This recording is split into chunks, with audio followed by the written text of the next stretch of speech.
Ngayon, at ang PhilHealth, zero na nga yung operating expenses niya, at pumila sa malalakas na mga opisyal na may MAIP, yung medical assistance. Ganon din ang mangyayari sa mga 4Ps. Kung dati yung 4.4 million families na saklaw ng 4Ps program, merong inaabangan at inaasahan kada buwan.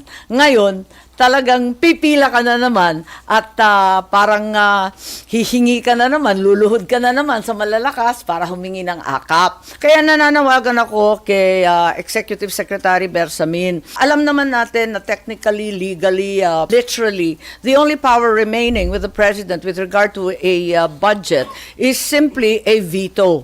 A line item veto. However, Executive Secretary Bersamin has on more than one occasion already urged the restoration of the budget of a law to the BICAM committee. Paulit-ulit na nakita na natin yan. Kasi ako'y kinakabahan. Mas alam ito ni Secretary Bersamin, ano? Article 14, Section 5 ng ating Konstitusyon, the state shall assign the highest budgetary priority to education. Education talaga napakaliwanag. Ang haba pa, ensure that teaching will attract and retain its rightful share, etc.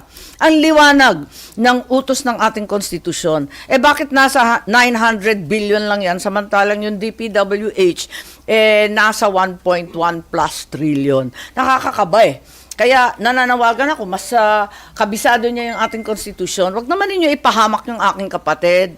Wag naman ninyo ipapasok at pipilitin na pirmahan yung alanganin.